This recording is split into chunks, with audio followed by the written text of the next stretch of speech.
तो यहाँ पर हमारे आ जाते हैं एस्पेक्ट्स ऑफ होम्योस्टेसिस। होम्योस्टेसिस के जो होते हैं फंक्शंस होते हैं 3 जो अलग अलग चीज़ों के जो है वो यानी जांच करती है, चेक एंड बैलेंस करती है होम्योस्टेसिस का। तो फर्स्ट जो है वो है ऑस्मो रेगुलेशन।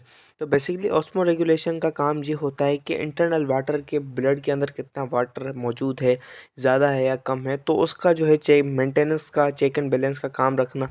और साल्ट कंडीशंस बाय ऑस्मोसिस, और जो साल्ट की कंडीशंस होती हैं जो हमारे सेल के जो है फ्लूइड के अंदर जो साल्ट NaCl की जो कंसंट्रेशन होती है, तो उसका जो है चेक एंड बैलेंस रखना होता है ऑस्मो रेगुलेशन का काम।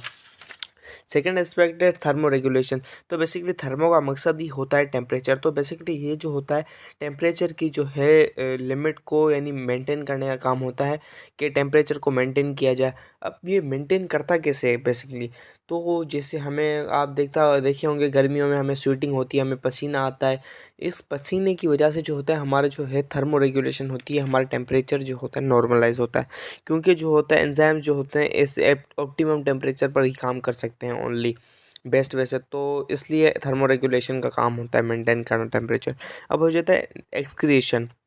ये जो है डेफिनेशन आधी अधूरी इन्होंने छोड़ी हुई है, इसका कोई मतलब नहीं है। The process where metabolic toxic waste और excess metallic metabolic substances from body NH3 urea और uric acid gums latex CTC भाई are excreted out by body. ये पूरा हो जाता है, इन्होंने आधी लिखी हुई है यहाँ, ये गलत है। बेसिकली एक्सक्रीशन का मतलब होता है removal of substances, removal of unnecessary substances. उन तमाम यानी गैर ज़रूरी चीज़ों को हमारी बॉडी से निकालने का अमल को कहते हैं एक्सक्रीशन। जैसे यूरिया, यूरिक एसिड पेशाब के थ्रू होता है, हमें वॉशरूम आता है जो होता है उसके थ्रू जो होता है। बहुत ज़्यादा सारे नाइट्रोजनस बेसिस वगैरह जो होते हैं वेस्टेस, हम हमारी बॉडी में किसी काम के नहीं होते, बहुत ज़्यादा टॉक्सिक होते हैं, ख़तरनाक, हमारी जान भी ले सकते हैं। तो उनको जो है निकालना, रिलीज़ आउट करना, या उनको यानी बॉडी से किसी ना किसी वे से निकालने को कहते हैं एक्सक्रीशन। तो ये पूरा प्रोसेस होता है। तो हमारा यहाँ पर आ जाता है 2.2.1 का एक्सक्रीशन और स्टोरेज ऑफ कार्बन डाइऑक्साइड। ये बात कर रहा है बेसिकली प्लांट की। तो दिन के वक्त जो होती है 2 प्रोसेस हो रहे होते हैं प्लांट में, एक है फोटोसिंथेसिस और रेस्पिरेशन, जो कि हम चैप्टर 1 में पढ़ के आए थे। उन लोगों का डिफरेंस क्या होता है रेस्पिरेशन एंड फोटोसिंथेसिस का। नहीं देखिए तो वीडियो डिस्क्रिप्शन या आई बटन में आपको लिंक मिल जाएगा। तो फर्स्ट ऑफ ऑल तो जो एक्सक्रीशन या स्टोरेज ऑफ कार्बन डाइऑक्साइड का इसमें मकसद ये कह रहा है कि दिन के वक्त जब फोटोसिंथेसिस होती है, फोटोसिंथेसिस में आपको पता है ऑक्सीजन का जो है रिलीज़ होता है, और कार्बन डाइऑक्साइड हमें बहुत ज़्यादा नीड होती है कार्बन डाइऑक्साइड की, क्योंकि प्लांट को कार्बन डाइऑक्साइड चाहिए थी। अब ऑक्सीजन चाहिए होती है वहाँ पर। अब वो जो ऑक्सीजन होती है ना, जो वो प्लांट होता है बहुत ज़्यादा सारी कार्बन डाइऑक्साइड लेता है, फोटोसिंथेसिस हाईली होता है। तो वहाँ पर कुछ ऑक्सीजन जो होती है रेस्पिरेशन में चली जाती है, रेस्पिरेशन में कुछ ऑक्सीजन चली जाती है और वो यूज़ हो जाती है, और कुछ बाकी बचती है तो वो निकल जाती है स्टोमाटा के थ्रू। जब वो ऑक्सीजन गई कहाँ, रेस्पिरेशन में, तब जब रेस्पिरेशन के प्रोसेस के बाद कार्बन डाइऑक्साइड रिलीज़ होती है बहुत ज़्यादा तादाद में।